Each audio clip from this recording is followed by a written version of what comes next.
when I look at a beautiful guitar, like the one in the clip that you just watched, it can feel like it's asking me to play it. And when I pick up a guitar and it's set up really well, it feels good to play it. It's comfortable. But when I pick up a guitar and the tone is dialed, that is what inspires my creativity. That makes me want to create something with it. Tone is everything but the guitar. Because the guitar is actually the least important factor when it comes to dialing in a good tone. And I can prove it to you. Because in the clip that you just watched, I wasn't actually playing that guitar. Or at least I wasn't recording it. I was miming along to something that I already had written and recorded. And I recorded it on this. It's a Squier Strat, not even a good one. It's the thin-bodied beginner like toy guitar. And I bought this when I was 14 years old at a pawn shop. And I think I spent $70 on it. And the strings are, I'm not even joking, probably 5 years old. And the pickups are not very good. They actually suck. And they're not even set up right. They're all crooked and leaning and diving on one side. But it doesn't matter because you don't need a nice instrument to have a nice tone. So we're going to hop into Studio One and I'm going to show you how I approach building a lead guitar tone from scratch. But before we do, why don't you just check out the live take with me playing that Squier Strat.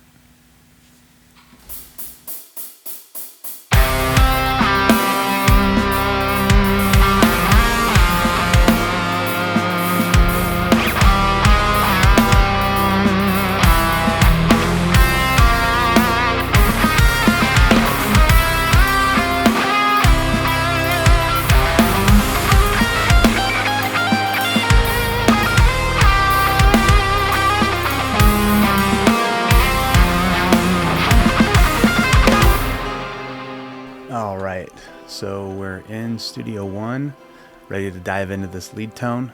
I'm going to first add an EQ, and we're going to put this before the amp because we're going to crank around 1200 to fake good strings. And you'll see what I mean in a second.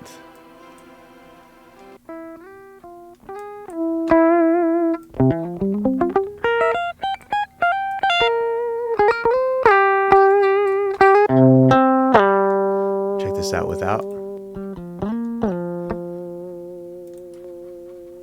Instant Fishman fluence. Next thing we're going to do is we're going to add a stock compressor from Studio One.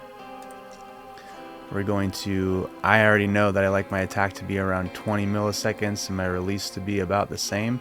What that's going to do is clamp down on the signal after the pick attack transient. So we're preserving our pick attack while also making the playing more even throughout the take. So this is what it sounds like with and without the compressor. Let's dial it in first, I guess.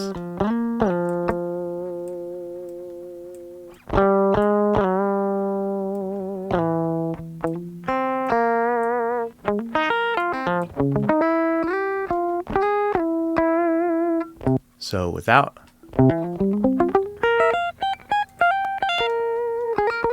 Hopefully you can hear the difference in that. Next thing we're going to do is open up an instance of Archetype Misha. Turn off our pedals and our effects because we're going to handle that ourselves. And out of the box it's going to sound insane, but I'm going to play it just the way it is, and I'm going to play it with and without our effects. So without our EQ and compression, and with.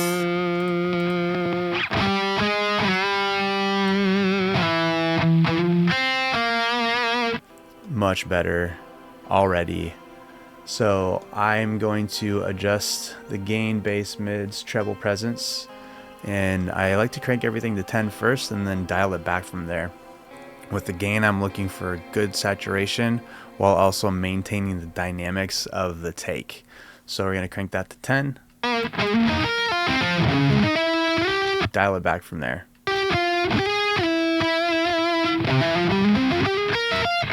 I'm going to do the same thing with the rest of our controls here.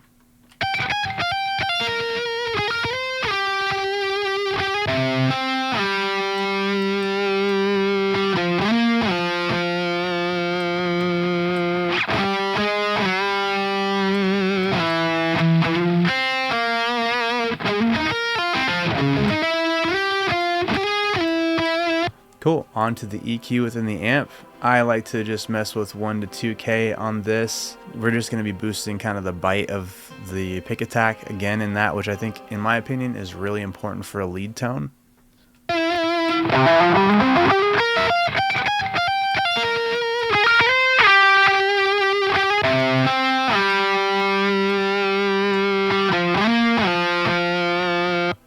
Awesome. So now I'm going to send my track to my delay and my reverb channels and talk to you a bit about how I like to dial in those effects. Most importantly to me is having the delay feedback match the reverb length so that they kind of fade out around the same time. And if I play this together, you'll see what I mean.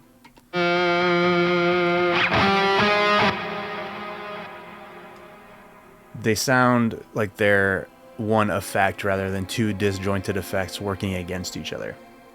So on both of these, I then run them into an instance of Saturn just to kind of further smear out that signal. And it's subtle, but it's the small things like this that add up to make a big difference in the long run.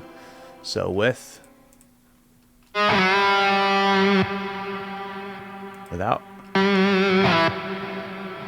just adds a bit of brightness and a bit of saturation. That's subtle, like I said, but it's that small stuff that makes a big difference in the long run. And then I just have an EQ, basic EQ, high pass, cutting everything below around 180.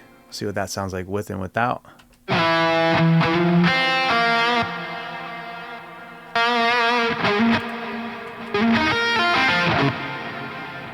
And again, it's just these small moves that make a big difference and compound throughout the course of your mix.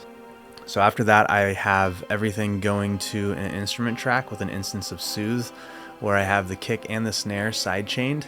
So every time those two instruments are hitting, Soothe is ducking any frequencies that everything is sharing. So it makes space for the kick, makes space for the snare without adding that like compression pump that you get from traditional sidechain compression. So that's pretty much it, you guys. I'm gonna play one track with just Archetype Misha out of the box, and then the track that we made so that you can hear the difference. And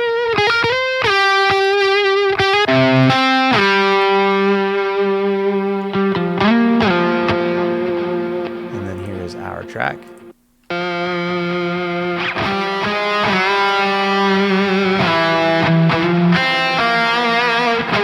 I think that sounds pretty damn good myself, and in the context of the mix,